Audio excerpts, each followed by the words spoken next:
Matt Groening, creator of The Simpsons and Futurama, is one of the most influential creators in the animation industry. But have you ever wondered what brought him to the top? And what is his life like now? Discover Matt Groening's colorful journey in this video. Early life. Matthew Abram Groening was born on February 15, 1954, in Portland, Oregon, USA. He is the son of Homer Philip Groening and Margaret Ruth, a couple who had a huge influence on his later creative career. From an early age, Matt Groening showed a special passion for comics and animation. He loved to doodle on paper, create funny stories, and observe the world from a satirical perspective. However, it was only later that he truly realized that he could turn this passion into a career. Matt's father, Homer Groening, was a filmmaker, cartoonist, and writer. He not only made documentaries, but also had a hobby of creating comics and humorous artwork. This greatly influenced Matt, who later named his most famous character, Homer Simpson, after his father. Homer Groening often drew pictures and told funny stories to his children before bedtime. These memories became the basis for Matt's later satirical writing style. He also took Matt to see cartoons, read comic books, and encouraged his son to pursue his artistic interests. Meanwhile, Matt's mother, Margaret Ruth, was a dedicated teacher who encouraged her son to read and develop his imagination. She often bought comic books and children's books so that Matt could be exposed to many different styles of writing. It was the support of both parents that helped Matt develop his creative abilities from a very young age. Growing up in a family of 5 siblings, Matt never felt lonely. He often drew caricatures of his family and used his loved ones as inspiration. This was later clearly shown in The Simpsons, where Homer Simpson was based on his father and Marge Simpson was based on his mother. Even the characters Bart, Lisa, and Maggie are named after Matt's real-life siblings. From a young age, Matt Groening spent hours reading comics by famous artists like Charles M. Schulz, Peanuts, Walt Kelly, Pogo, and E.C. Cigar, Popeye. He was fascinated by how these works were not only entertaining, but also contained profound messages about life and society. While in high school, Matt began to try his hand at drawing his comics. At first, he did it just for fun, but gradually, he realized that this was a way for him to express his personal views on the world. Although he was not a professional artist, his humorous style and perspective on problems began to take shape from this time. Early career. After graduating from Evergreen State College in Washington, where he studied journalism and worked on the student newspaper, Matt Groening decided to leave Portland for Los Angeles in 1977. He hoped to become a professional writer or cartoonist, but the reality was not as easy as he thought. In Los Angeles, he had to work many jobs to make a living, from selling books at Licorice Pizza and delivering mail, to freelance writing for local magazine. Life in this crowded, bustling city was not easy for a newcomer like Matt. He had to live in a small, cramped apartment and did not have enough money to pursue his passions seriously. However, these difficulties became the inspiration for his later writing. Matt often recorded his experiences in caricatures, sketching the stressful life and dark side of city society. In 1978, Matt Groening began drawing a short comic strip called Life in Hell. This series reflected his difficult life in Los Angeles, with satirical stories about work, love, politics, and human existence in a society full of injustice. Matt created a unique comic world, mixing humor and sharp observations about society. Initially, Life in Hell was only published in a local newspaper called the Los Angeles Reader, where Matt worked as an editor. However, thanks to its unique content, the series quickly attracted attention and was published in many other magazines and newspapers across the United States. The success of Life in Hell not only provided Matt with a steady income, but also brought him closer to the public. The series became a cultural phenomenon, loved by readers for its realistic reflection of human anxieties and sorrows in modern life. Thanks to the reputation of Life in Hell, Matt Groening caught the eye of James L. Brooks, a famous producer in the television industry. In 1985, Brooks contacted Matt and asked him to create a series of short, animated cartoons for the Tracey Ullman Show. At first, Brooks planned to turn Life in Hell into a cartoon, but Matt was concerned that this would lose his control over the series. So, within 15 minutes of the meeting with Brooks, he quickly sketched out a completely new idea, a quirky but entertaining cartoon family, and that is when The Simpsons was born. The Simpsons Success. In 1987, Oscar and Emmy-winning producer James L. Brooks was looking for a short animated film to incorporate into the Tracey Ullman Show, a popular comedy show at the time. When he learned about Life in Hell, he recognized Matt Groening's talent and asked him to create a series of short films to air on the show.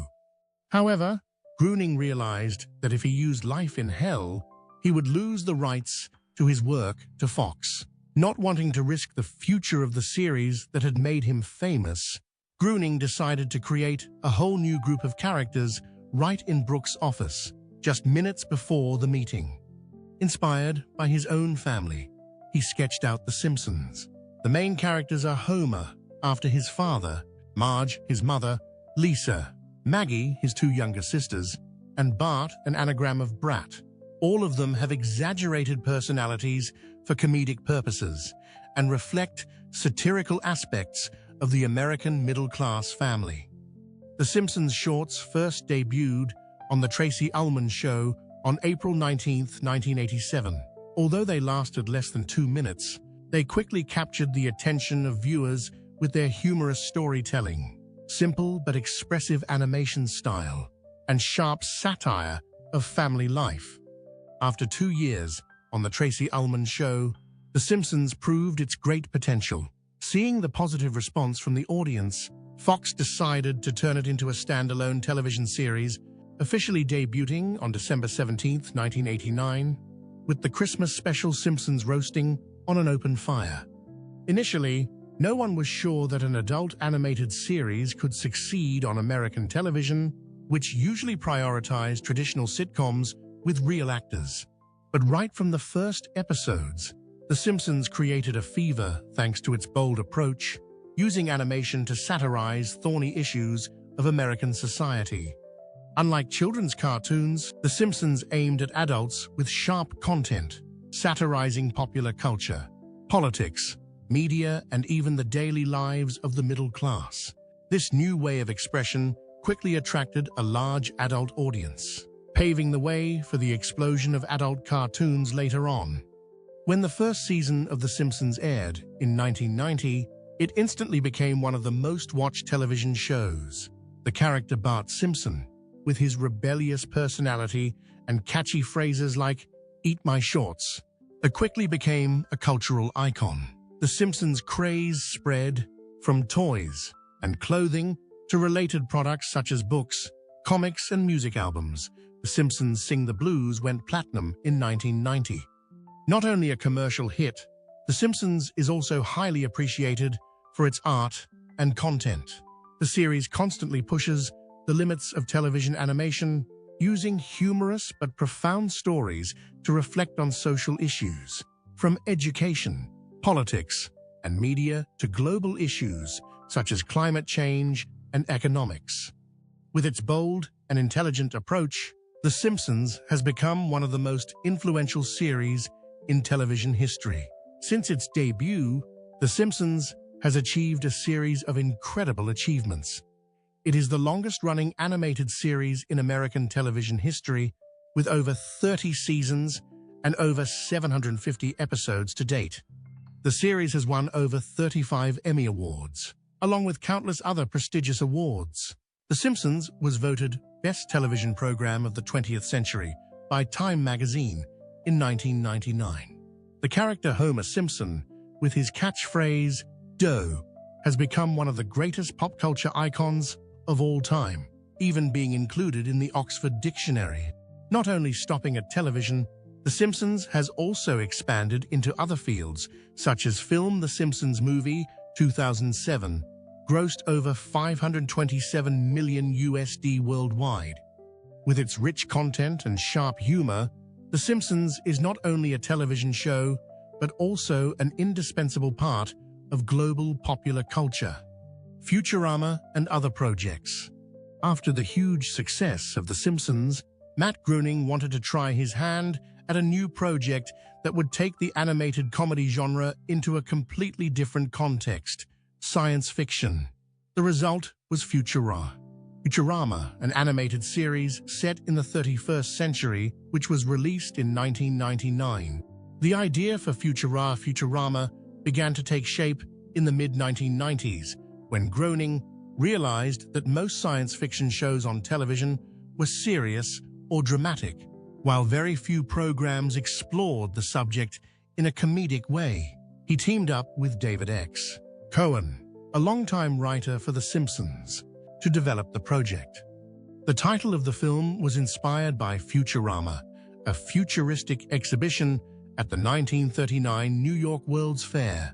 Groening and Cohen spent years researching and designing the world of Futurama, which is rich in futuristic technology, physics, and culture. They even hired scientists and mathematicians to ensure the film's science fiction elements were accurate. The film revolves around Fry, a clumsy pizza delivery boy in the 20th century who is accidentally frozen in time for 1,000 years and awakens in the year 2999. Fry starts a new life at Planet Express, where he works alongside a cast of quirky characters. With its rich setting and clever humor, Futurama not only satirizes modern society, but also explores many aspects of science fiction, from time travel and aliens to cosmic paradoxes. The show is full of hidden details, real math equations, and jokes that only science-savvy people can spot. Despite critical acclaim and a loyal fan base, Futurama was not as commercially successful as The Simpsons. The show faced problems with its schedule and Fox's changing strategy.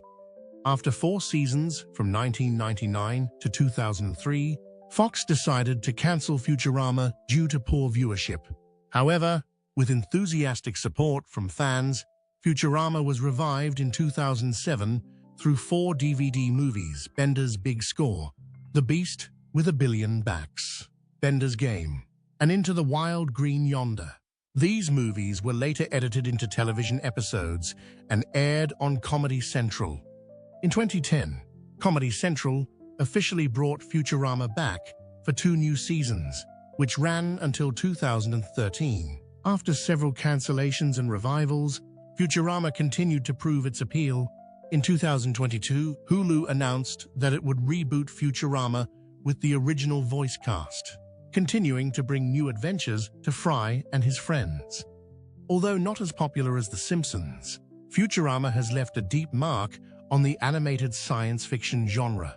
The show has been praised for its clever humor, touching stories, especially the Jurassic Park episode about Fry's dog Seymour, and unique satire of the future.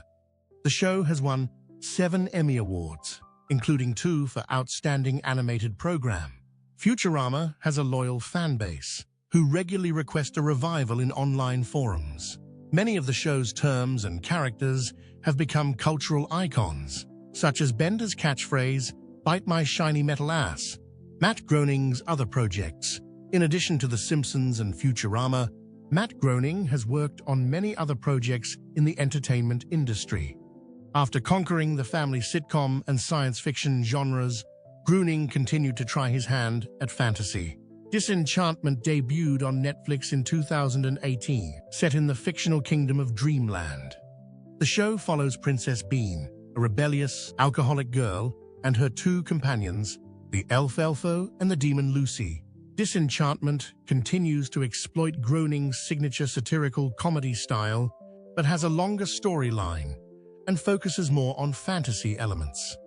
Although not as popular as The Simpsons or Futurama, Disenchantment still has a loyal fan base and is highly praised for its creativity, controversy, and criticism. Since its debut in 1989, The Simpsons has been controversial. As an animated sitcom with a strong satirical style, the show frequently touches on sensitive topics such as politics, religion, race, and popular culture. This has led to criticism from many sides, including politicians, critics, and some viewers. In the 1990s, The Simpsons was considered inappropriate for children due to its satirical humor and the behavior of some of its characters. President George H.W. Bush publicly criticized the show in 1992, saying that America needed families more like the Waltons than The Simpsons. Some parents have also expressed concern that the character Bart Simpson, a mischievous, lazy, authority-challenging boy, could set a bad example for children. The phrase, "eat my shorts," and Bart's rebellious attitude have been criticized for encouraging children to disrespect their parents and teachers. However, these criticisms have not stopped The Simpsons from becoming a pop culture phenomenon. Opposition from the authorities has only made the show more popular. Some episodes that satirize religion, especially Christianity, have been controversial.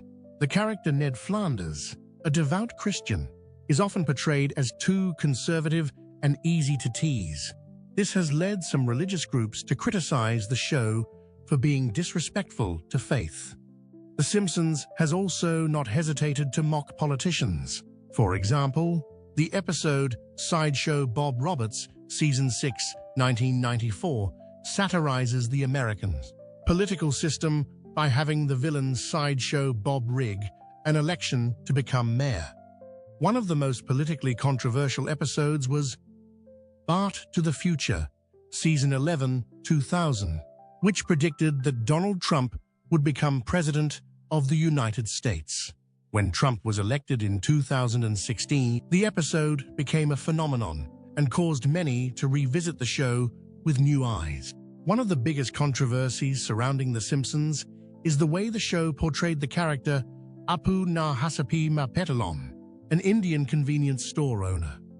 Apu first appeared in 1990 and quickly became a familiar supporting character. However, Apu's voice, voiced by white actor Hank Azaria, was seen as stereotypical and mocking of Indians. This issue became more serious after the release of the 2017 documentary The Problem with Apu, starring actor Hari Kondabolu. The show criticized Hollywood's portrayal of South Asians, arguing that Apu reinforced stereotypes about Indian immigrants. The Simpsons did not respond explicitly at first. In the episode No Good Deed Goes Unpunished, Season 29, 2018, the character Lisa makes a cryptic remark. This may have been considered appropriate a few decades ago, and it's not anymore. Who knows? Referring to the Apu controversy. This further angered many who felt the show was ignoring the issue. Hank Azaria eventually decided to stop voicing Apu in 2020, and the show's producers announced that black characters on The Simpsons would be voiced by actors of the same ethnicity. Matt Groening, creator of The Simpsons, has always defended his show from criticism, stressing that The Simpsons is a satire, and satire is inherently controversial. Groening believes that the goal of the show is not to offend, but to reflect society humorously. When asked about the controversy surrounding the character Apu, Groening replied, "People love Apu. I love Apu, and I don't see anything wrong with the character." However, he also acknowledged that society is changing and that things need to be adjusted with the times. In an interview with the New York Times in 2018, Groening said that he didn't like the way some people tried to censor the show by demanding changes to the content. According to him, satire should always push the boundaries to make viewers think. One of the things that sets The Simpsons apart is its ability to poke fun at itself. In many episodes, The Simpsons have poked fun at criticism. For example, in another episode, The Day the Violence Died, Season 7, 1996.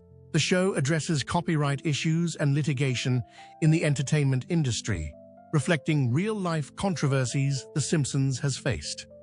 Despite being on for over 30 years, The Simpsons continues to attract criticism and controversy. Some argue that the show has lost its edge and is increasingly playing it safe to avoid controversy. Others believe that The Simpsons still maintains its satirical style. It's just that times have changed, and so have standards of humor. Family is not only the mainstay in Matt Groening's life, but also the biggest inspiration for his career. He has brought his loved ones into The Simpsons, turning them into iconic characters. So, do you know who Homer, Marge, Lisa and Maggie are in real life? Let's explore the story behind Matt Groening's family. Personal life and family. Matt Groening has a fairly private personal life, but some information about his family and relationships has been made public over the years. In 1986, Matt Groening married Deborah Kaplan, an editor and publisher. They met when Groening was building his career with the comic book series Life in Hell. Deborah was not only his wife, but also his business partner. She played an important role in the release of Life in Hell, helping the comic book become more popular. During their marriage, Matt and Deborah had two sons, named Homer and Abe Groening. The name Homer is probably familiar to fans of The Simpsons, as it is also the name of the main character in the series. However, after 13 years together, Groening and Kaplan divorced in 1999. Although they did not reveal much about the reason for their separation, Groening once hinted that the pressures of work and the popularity of The Simpsons may have contributed to the distance between them. Marriage with Agustina Picasso. After the divorce, Groening continued to live a single life for many years before meeting Agustina Picasso, an Argentine artist. The two officially married in 2011. Agustina Picasso was a talented painter with a unique creative style and had organized many art exhibitions. Their relationship was known to be very private, but some sources revealed that Groening had a close relationship with his wife's family, especially her children. After the marriage, he not only fathered two sons, but also adopted Agustina's daughter from a previous relationship. In the following years, they continued to expand their family, and in 2018, Matt Groening welcomed twins, bringing his total to 8 children. Despite his busy creative career, Groening always tries to make time for his family. In some rare interviews, he has mentioned fatherhood as one of the most important experiences of his life, and he often draws inspiration from his children to develop characters in his works. One of the most interesting things about The Simpsons is how Groening incorporated his own family into the show. Homer Simpson, named after Groening's father, Homer Groening, a documentary filmmaker and former military pilot. Although the character of Homer on the show is quite different from his real-life father, Groening said there are some similarities, especially in his father's humor and speaking style. Marge Simpson. The character's name comes from Groening's mother, Margaret Marge Groening. According to Groening, his mother was a kind but strong-willed woman, much like Marge on The Simpsons. Lisa and Maggie Simpson. The two main female characters of The Simpsons are also named after Groening's two sisters, Lisa Groening and Maggie Groening. Interestingly, Groening originally intended to name the character Bart after himself, but decided to go with something else to avoid feeling too personal. Instead, he chose Bart, an anagram of brat, to reflect the character's rebellious nature, the Groening family, and the comedy style of The Simpsons. In addition to naming characters after relatives, Groening has also admitted that the satirical and comedic style of The Simpsons was greatly influenced by the way he grew up.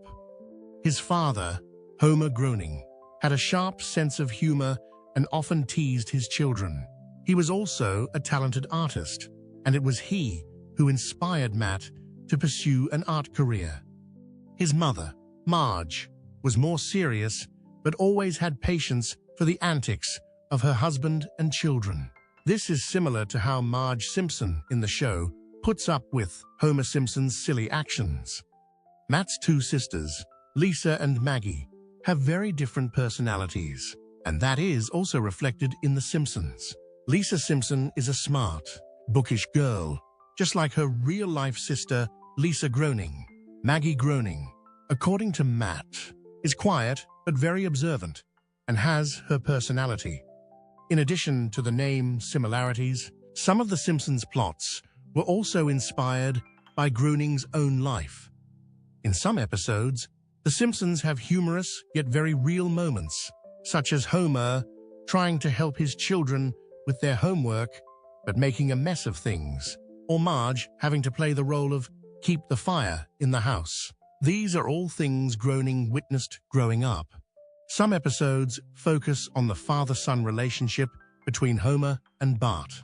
This mirrors the relationship between Matt and his father, as the two often have competitive but loving conversations. Despite being a busy person, Groening always tries to stay in touch with family members. He once shared that his mother, Marge Groening, still watches The Simpsons regularly and sometimes sends feedback on the show's content. When asked what his children thought of The Simpsons, Groening humorously replied that they don't care, because to them, he is not an animation legend, but just a normal dad. What do you think about the controversy surrounding The Simpsons? Please share your thoughts in the comments section below. We would love to hear from you. And don't forget to like the video and subscribe to the channel for more interesting